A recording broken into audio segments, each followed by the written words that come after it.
Welcome to Edu Law Commerce Hub, your one-stop for law, commerce, and education insights.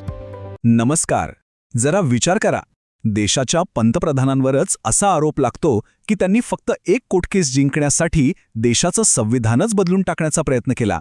आज आपण भारताच्या इतिहासातील त्याच एका खटल्याबद्दल बोलणार आहोत, ज्याने आपल्या लोकशाहीच्या मुळांनाच हादरवून टाकलं होतं.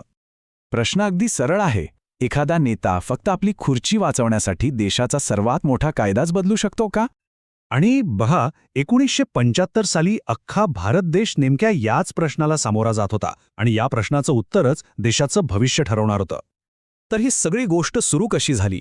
याची सुरुवात झाली एका धक्कादायक निकालाने. म्हणजे वरवर पाहता हे प्रकरण एका सामान्य निवडणुकीच्या वादाचं वाटत होतं, पण लवकरच त्याचं रूपांतर एका अशा राजकीय भूकंपात झालं ज्याने संपूर्ण देश हादरला. गोष्ट आहे 1971 सालची. प्रधानमंत्री इंदिरा गांधींनी प्रचंड बहुमताने निवडणूक जिंकली होती. पण त्यांचे प्रतिस्पर्धी राज नारायण यांनी हार मानली नाही. ते थेट कोर्टात गेले. राज नारायणांचा आरोप एकदम सरळ होता की निवडणुकीमध्ये सरकारी यंत्रणेचा गैरवापर झाला आहे. ही काही साधीसुधी लढाई नव्हती. तब्बल 4 वर्ष हे प्रकरण चाललं. आणि मग जून 1975 मध्ये एक असा निकाल आला ज्याची कोणीच कल्पना केली नव्हती. अलाहाबाद हायकोर्टाने देशाच्या पंतप्रधानांना दोषी ठरवलं. याचा सरळ अर्थ काय होता? त्यांची संसदेची सदस्यता रद्द झाली होती आणि त्यांना तात्काळ पंतप्रधान पदाचा राजीनामा द्यावा लागणार होता. भारतीय राजकारणात असं याआधी कधीच घडलं नव्हतं. हा एका भूकंपापेक्षा कमी नव्हता. आता खरा प्रश्न हा होता की सरकार यावर काय करणार? आणि सरकारने जे उत्तर दिलं ते फक्त एक कायदेशीर अपील नव्हतं. सत्तेत टिकून राहण्यासाठी सरकारने एक असं पाऊल उचललं जणू काही खेळाचे नियमच बदलण्याचा प्रयत्न केला जात होता. निकालाच्या काही दिवसांतच देशावर आणीबाणी लादण्यात आली.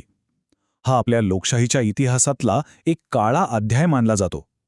सरकारला प्रचंड अधिकार मिळाले आणि विरोधाचा आवाज दाबून टाकण्यात आला. आणि याच वातावरणाचा फायदा घेऊन संविधानात एक असा बदल करण्याची तयारी झाली जो पंतप्रधानांना कायद्याच्या वर ठेवणार होता. त्याचं नाव होतं 39वी घटनादुरुस्ती.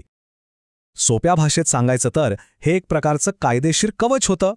म्हणजे हे एक असं कवच होतं जे पंतप्रधानांच्या निवडणुकीला कोणत्याही कोर्टात चॅलेंज करण्यापासून पूर्णपणे वाचवणार होतं. आता हा बदल किती मोठा होता हे समजून घेऊया. या दुरुस्तीच्या आधी कोणताही उमेदवार, तो कोणीही असो, कायद्याच्या कक्षेत होता. पण या दुरुस्तीनंतर पंतप्रधानांची निवडणूकच कायद्याच्या वर गेली. याचा अर्थ त्यांच्या निवडणुकीला कोणत्याही कोर्टात कुठेच आव्हान देता येणार नव्हतं. आता सगळ्या देशाच्या नजरा फक्त एकाच जागेवर खिळल्या होत्या, सर्वोच्च न्यायालय. एक प्रकारे लोकशाहीसाठी ती शेवटची आशा होती. कारण राज नारायण यांनी या घटनादुरुस्तीलाच सुप्रीम कोर्टात आव्हान दिलं होतं. आणि आता ही लढाई एका व्यक्तीच्या निवडणुकीची राहिलीच नव्हती. ही लढाई आता थेट संविधानाचीच होती. तर 5 न्यायाधीशांच्या बेंचसमोर 3 मोठे मूलभूत प्रश्न होते. पहिला, ही 39वी घटनादुरुस्तीच घटनाबाह्य आहे का? दुसरा, संसदेला कोर्टाचा न्यायिक पुनरावलोकनाचा अधिकार काढून घेण्याची शक्ती आहे का? आणि तिसरा, या सगळ्यामध्ये इंदिरा गांधींच्या निवडणुकीचा अंतिम काय होणार? इथे फक्त एका निवडणुकीचा नाही, तर आपल्या लोकशाहीच्या पूर्ण रचनेचा, तिच्या भविष्याचा सवाल होता. आणि मग आला तो क्षण, या खटल्याचा क्लायमॅक्स. कोर्टाने जो निकाल दिला ना, तो एकदम सरळसोट नव्हता. त्यात एक असा ट्विस्ट होता ज्याने सगळ्यांनाच चक्रावून टाकलं. कोर्टाने एकाच निकालात 2 आश्चर्यकारक निर्णय दिले.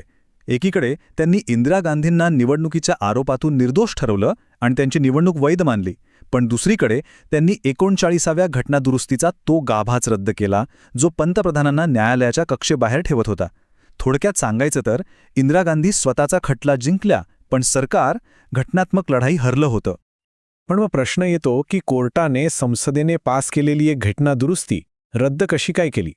याचं उत्तर एका खूप महत्त्वाच्या कायदेशीर सिद्धांतामध्ये आहे, ज्याला म्हणतात बेसिक स्ट्रक्चर डॉक्ट्रिन किंवा संविधानाची मूलभूत रचना. आणि खरं तर हाच या संपूर्ण खटल्याचा सर्वात महत्त्वाचा आणि दूरगामी परिणाम होता. तर हे बेसिक स्ट्रक्चर डॉक्ट्रिन आहे तरी काय? हे एक असं तत्त्व आहे जे सांगतं की संसदेला संविधानात बदल करण्याचा अधिकार नक्कीच आहे, पण संसद त्याचा पाया, त्याची जी मूळ तत्त्व आहेत ती बदलू किंवा नष्ट करू शकत नाही. चला, हे एका सोप्या उदाहरणाने समजूया. विचार करा, आपलं संविधान म्हणजे एक घर आहे. आता तुम्ही त्या घराची सजावट बदला, भिंतींना नवा रंग द्या, फर्निचर बदला, सगळं चालेल. पण तुम्ही त्या घराचा पायाच उखडून टाकू शकत नाही किंवा त्याचे मुख्य खांबच पाडू शकत नाही, नाही का?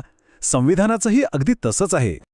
तर कोर्टाने सांगितलं की स्वतंत्र आणि निष्पक्ष निवडणुका, सरकारमधील वेगवेगळ्या विभागांमध्ये अधिकारांचं विभाजन आणि न्यायालयाचा कायद्यांचं पुनरावलोकन करण्याचा अधिकार हे सगळे आपल्या संविधानाचे मुख्य खांब आहेत. आणि 39वी घटनादुरुस्ती बरोबर याच खांबांवर घाला घालत होती, म्हणूनच तिला रद्द करणं गरजेचं होतं. आणि या सगळ्यातून एक संदेश अगदी स्पष्ट झाला की कायद्याचं राज्य हेच सर्वोच्च आहे. कुणीही, अगदी देशाचे पंतप्रधानसुद्धा कायद्यापेक्षा मोठे नाहीत. हाच या निकालाचा गाभा होता. या निकालाने एक गोष्ट कायमची स्थापित केली की आपल्या संविधानाचा आत्मा जपण्याची अंतिम जबाबदारी न्यायपालिकेची आहे. न्यायपालिकाच हे सुनिश्चित करेल की कोणतंही सरकार आपल्या अधिकारांचा गैरवापर करून संविधानाचं मूळ स्वरूप बदलू शकणार नाही. या संपूर्ण प्रकरणातून एकच धडा मिळतो की कायद्याचं राज्य सर्वोच्च आहे. आणि हीच गोष्ट आपल्याला एका मोठ्या प्रश्नावर आणून सोडते की लोकशाहीच्या रक्षणासाठी सर्वात जास्त गरजेचं काय आहे? एक मजबूत संविधान, एक स्वतंत्र न्यायपालिका, की आपल्यासारखे जागरूक नागरिक? हा प्रश्न तेव्हाही महत्त्वाचा होता आणि खरं तर आजही तितकाच महत्त्वाचा आहे.